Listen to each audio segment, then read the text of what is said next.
Welcome to the Live on the Drive portion of our show.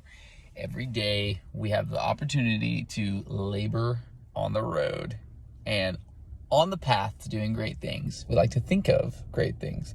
So today I'm going to stew on a mailbag question from one of our longest standing clients and fans. It is always a joy to strive together. And what said client asked is, hey, what do you think about paying down the debt on your rental properties? I understand well that leverage is the mantra of so many investors, but cash flow is much stronger without the leverage. So what do you think about that? Like if you had 20 properties free and clear of a 50 property portfolio, you would have a really strong cash flow. And let me give it some further background. We are both ascribers to the benefits of commercial loans. Commercial loans are contrasted to residential mortgages. Residential mortgages are typically sold on the secondary mortgage market, and you'll recognize them under the monikers or the names conventional loan, FHA, VA, sometimes USDA, and some other loan types like that. But what you need to know about commercial loans, if you're not familiar with it, is that commercial loans are typically a shorter amortization. So you can get a conventional loan in a 30-year amortization. You can do the same for FHA and VA loans fairly readily, and they are fixed rate for 30 years or whatever your amortization is, and they're fixed rate, and they're really low interest rates. You're going to put as little as 0% down on a VA loan, 3% down on a conventional loan, or 3.5% down on a FHA underwritten loan. But those are secondary market-friendly loans. Those are typically bought by one of the quasi-governmental people like Fannie Mae, Freddie Mac, Guinea Sue, Freddie Fru, and other interesting names. But for our purpose here today, understand that those are not what we're talking about. What we're talking about is what you get when you go to a bank and say, hey, I'm interested in buying rental real estate. And they say, okay, would you like to use a conventional mortgage to do that? We have a brokerage department and we can broker that loan. And you say, well, I'm a self-employed person. They say, oh, no, you ain't getting a conventional mortgage then.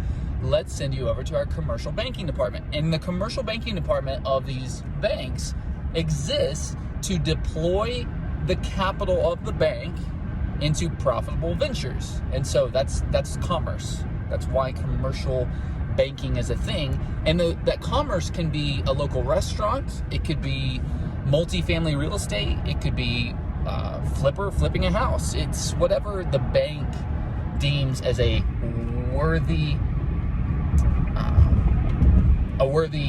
acceptance of risk in pursuit of profit.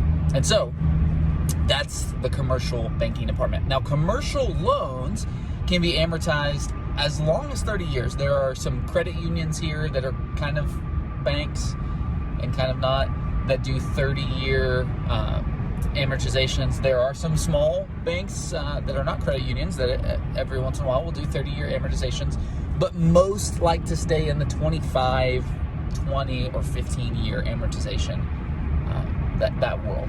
And then a secondary feature of commercial loans that's of consequence is that they are typically not fixed rate loans for the life of the loan. They will have a fixed portion that can be 3 years. I mean, it could be anything, but most commonly, at least right now, in the year of our Lord 2021 in Oklahoma City, what you would find very commonly is a 3-year fixed term or a 5-year fixed term. Now, that can be negotiated and modified, and some banks might say, no, we don't do anything longer than a year. Some might say, hey, we do up to 10 years. You really don't know until you start interacting with that particular bank. But the point is that that's the fixed rate portion. That's not the amortization. So you could have a 25-year amortization loan with a 3-year fixed rate period. What that means is that your interest rate is going to be variable after that fixed rate portion. And so this is the background of our listeners, viewers, readers question is, hey, if you've got this cash flow that's predicated on today's interest rate and you have a fundamental lack of being able to forecast what the interest rate will be, then wouldn't it be prudent to have a portion of your portfolio, or perhaps even all of your portfolio, paid off? And what I would say is, maybe. You like that? Maybe. There are 3 key benefits to leverage. And let me talk about these 3 key benefits to leverage, and then we'll get into the nitty-gritty of how do we leverage these benefits of leverage and safeguard ourselves against variable interest rates. Let's jump into the 3 benefits of leverage. Leverage, as i.e. debt, is beneficial first and foremost, and this is a newer one for me, and I'm trying to wrap my brain around this as much as is possible, as asset protection. The first benefit of leverage is asset protection. Why, pray tell, would leverage debt on an asset be asset protection? Isn't it actually risk? Well, it is risk in some different ways, but what I am talking about here is in our increasingly litigious society where people like to throw grand rows and just be little turd bags and so angry all the time. It's so amazingly difficult to imagine a future that is less litigious in the U.S. In fact, I would say that we're going to see more lawsuits, and especially as a result of unparalleled government money printing and passing it around, and the amount of money that's flowing here and there, and what the heck is an NFT, and all these incredibly wealthy 19 to 22 year olds off of crypto. This insanity will breed more and more lawsuits. And if you have ever looked around at the number of lawyers, you might ask yourself, what do all of them do all day? And certainly this isn't what all of them do every day. But there is a remnant, a small portion of the legal field that says, how can we go after people? Knowing what we know about legal and the processes and all these things, how do we go after people and make a business out of it? And there is a non-scrupulous and definitely unsavory group of attorneys who say, you know what? If you were to go around and just reach out to a bunch of tenants and just say, hey, has your landlord ever done this or this or this or this or this? Because if so, we could sue them. Well, I would venture to guess that every landlord everywhere would be guilty of something, because there are, frankly speaking, far too many rules and regulations. Think of the tax code. Far too many rules and regulations for everyone to be walking in perfect compliance with all of them all the time. It's unfortunate, and we wish that it was possible. We wish it was very simple to walk in perfect obedience, but it's not, and so we'd be foolish to think that everyone is. So imagine an attorney says, you know what, let me just call on a bunch of rental properties. It's not hard to figure out where the rental properties are. It's not hard to figure out ways to sue people, and if you know the system, you can sue people. So all right, so that's the setup. Now imagine that attorney, because they're not an idiot and they're not apt on wasting their own time. Imagine that attorney pulls the property records and sees that this $100,000 house, bought 10 years ago, no lien filed against it. So what would be the assumed equity position in that house? $100,000. Okay, so assuming cost of court processes and legal fees and all that, there's sufficient equity in that house to think, even as a sloppy non-attorney like me, okay, well, you could probably force a sale of that house, and that person would have plenty of money left over after the sale of that house to settle legal costs. So, hey, that's a good target. What does the same attorney think if they pull the property records of that house and they see a $100,000 house with an $80,000 loan up against it? Well, you've got an $80,000 loan and a $100,000 house, so you've got $20,000 to play with there. And if you go through the legal process and force the sale of the house, you don't only potentially have like $20,000 after the payover to be, for your client and pay your costs. And so it's more nuanced than that, to be sure, but suffice it to say that in a way, leverage on a property stands as asset protection to say, hey, lest you look at this and say, hey, this fat cat property owner is a ripe target, I'm sure they've done something wrong, let's lean into it. No, let them see that, hey, this person owns a lot of real estate and they got a lot of debt, because that debt can stand in your place to dissuade would-be credit seekers, would-be legal pursuers. And that's not nothing. That's absolutely not nothing, especially if we're heading into a scenario where people have crazy amounts of money and just want each other's blood. Sound familiar? Like the last several years? You don't want to be an easy target. You don't want to be just sitting there with a ton of equity in a property that the sale of that property could be forced. So, leverage plus point number one is asset protection. Number two is inflation protection. Leverage, specifically fixed rate leverage, is a protection against inflation. And I know what you're saying. But Will, it's 2019. What inflation? It's just that measly 2%.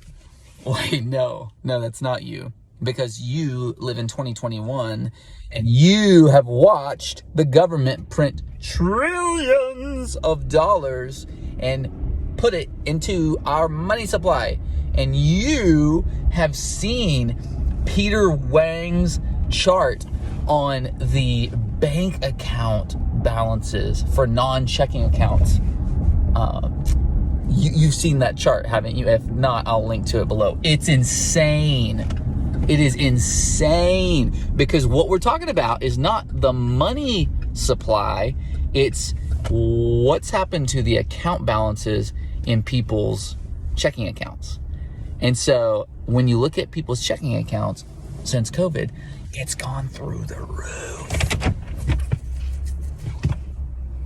Why is that relevant? Okay, let's think.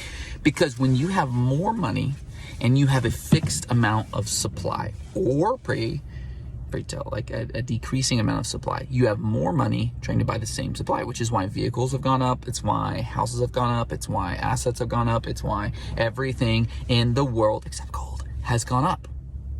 So if everything goes up, but there's not in price, that's because there's more money chasing the same amount of goods. So the way to cure that is prices go down, which has to be more inventory.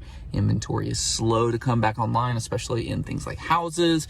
So it's not a simple problem, but it is a real one. Inflation is here, and it will probably get worse. So what happens to your fixed rate debt? It stays the same. The $1,400 a month that you pay to the bank, let's say your mortgage PITI is $1,400, strip the tax and interest out of that, because those are variable, but your principal and interest portion of your PITI payments is fixed. It's not going up. And that is a beautiful thing, especially when the government is peeing in the pool, when they keep adding more money to the total supply of money without sufficiently pushing up the total supply of goods and services that money can chase, it's going to inflate everything very badly. So your fixed rate debt is a hedge against inflation. And the longer that hedge lasts, the more effective it is. So number 1 is asset protection. Number 2 is inflation protection. And we'll be right back with number 3. At Craftsman Property Management, we offer $99 per month property management services. Let us manage your most precious assets for $99 per unit per month. All right, thanks for sticking with us. And it's time for the big reveal. Number 3, the third benefit of leverage is, get this, tax benefits. Now, I'm going to preface my conversation on this subject with a paradigm shift that someone blessed me with. And this is not my original thought at all. Someone much more intelligent than me came up with this, so bless them for this. Tax benefits are not working the system. Actually, it is working the system. It's working the system. Now, working the system, I actually don't know how it got the connotation that it has. When we say working the system, we mean doing something that the system doesn't intend. But if you have read the book Work the System, which you should absolutely read, it calls to mind a very true truth that working the system is what we do right now. When I'm driving, I'm working the system. The system is I push down on the accelerator and it injects some gasoline into a piston that's blah, blah, blah, blah, blah. And it does what it does, but I'm working the system. I'm not like hacking the system. I'm not making it do something it's not intending to do. I'm working the system that was intentionally created to elicit certain results. And so it is with working the tax system. It is, you could say, working within the tax system. Now, why does the tax code allow for anything to be tax deductible? Well, because it leads to something that the government wants to induce. Why do they offer low interest rate loans to people based on their taxable income? Because they want you to pay taxes. Why does the government allow you to deduct certain things from your taxable income? Well, because, you know, it leads to a result that they want. Someone once, I think it was Ira Glass on that This American People talk show, talked about the numbers inside of the new auto industry. And what the mind-blowing thing that I heard is that if you look in terms of the job creation sector, every new vehicle sale creates like 2 jobs. Like some stupid level like that, crazy. And every used vehicle sale creates no jobs, like half a job maybe, because the job has already been created with the purchase of that new vehicle. That new vehicle substantiates a market pull that allows the manufacturer to pony up the millions upon millions upon millions in all the machines and the assembly and the workers and all these costs that go into manufacturing cars. It creates a reason that they would pony up that money. And then when you come and buy the car, it validates that reason and allows them to continue to hire more people and all this stuff. But when you drive that car and then sell it to someone else, the fact that that person bought a car from you doesn't actually create any jobs. It might, at best, create part of a job of a used car salesman, but economically it's a very little impact, which is why we look at new car sales as a health indicator of the total U.S. economy. It's one of the indicators that you can look at because it's a job producer. All that to say, when you think, why do automakers offer you a 0% down, 0% interest loan for 7 years to go buy one of their vehicles? Well, they're inducing you to do something that is in their best interest or the government's best interest. Because when you go buy that new car and you substantiate those 2 jobs or whatever the real factual number is, you substantiate those jobs, you have just participated in job creation. Yay! So it's not working the system, it's leveraging or participating in what the system exists to induce. So why would the system create tax advantages for owning real estate? Because people need a place to live. People need safe, habitable dwellings that are managed with excellence. That's just a cherry on top. They need safe, habitable dwellings. And so if you choose to own said real estate, then you will participate in depreciation loss, because the IRS says, hey, that is a real dwelling. It is a real structure with real windows and real roof and real foundation and real pipes and electrical and sheetrock and cabinets, and all of those things really do fall apart. So there's a little bit of loss every year that you incur with that. And so you take that depreciation loss and it offsets some of your gains. That's happy. That's awesome. It's not manipulating the system. It's exactly what the system induces, and it induces that behavior of owning rental real estate and makes it tax favored because the government wants you to do it. They also want you to be a skilled landlord, so it's not without its ties or its obligations. So go take advantage of, maximize all of the tax benefits of real estate investing, and then go out and be a freaking amazing landlord. Now, part of the tax benefits, and this is bringing it home to our number 3 here, is debt is tax favored. Debt is tax favored. So your interest payment on the debt used to buy real estate is tax deductible. Your principal portion of those payments isn't, but the interest is. Isn't that amazing? The government allows you to own tax-favored real estate. It's already tax-favored because of depreciation loss. It's already tax-favored. And they allow you to own that tax-favored real estate and use leverage to finance it, which is a further tax deduction. So, the third reason to use the leverage is tax advantages. All right, there's our 3. I hope that that's been useful. I want to wrap these up and then bring them home to a point and really discuss what's good, what's best, and what is the best way to safeguard ourselves and structure portfolios for long-term success. So here we go.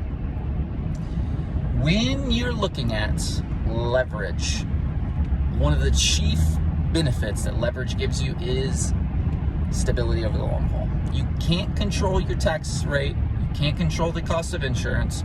You can do things to optimize that. You can vote with your votes. You can vote with your wallet. You can take good care of your property or whatever, but you can't really control those things. But you can control your taxes and interests, your principal and interests, by having a fixed rate loan. But what happens if you, like all scrappy, self-employed or fast-growing real estate investors, use commercial loans that are not fixed rate for the life of the loans? Well, the reason the bank doesn't give you a fixed interest rate loan is because they make no sense. Like none at all. The commercial mortgage industry or the commercial loan industry is far more logical, in my opinion, than the residential mortgage industry. In the same way that it makes little sense from it, like in a free market economy, for auto loans to be 0% down and 0% interest when you drive off the lot and that thing becomes less valuable, and then it becomes valuable aggressively over the next 30,000 miles. Like, that makes no sense that you would allow someone to automatically be upside down unless there's something else that you gain. And we already talked about that there's something else that the auto industry gains or the government gains through that, so they incentivize it. Why are they incentivizing it in homes? Well, we already talked about people need a place to live. So what else? All right. People need a place to live. And building houses and selling houses and buying houses creates a ton of jobs. It's amazing. It's amazing that it happens. And so it doesn't matter that a free market economy would never say, hey, take this 2.5% interest rate loan on your 5% down purchase and we'll guarantee it for 30 years. 30 years. Think about the last 30 years. So today, in the year of our Lord, 2021, 30 years ago would be 1991. Since 1991, we have had not one, not two, I think maybe three massive economic bubbles. The global financial crisis in 2008-ish, the dot-com boom bubble, and something else. It's blanking on me. Oh yeah, and then today's current economic insanity.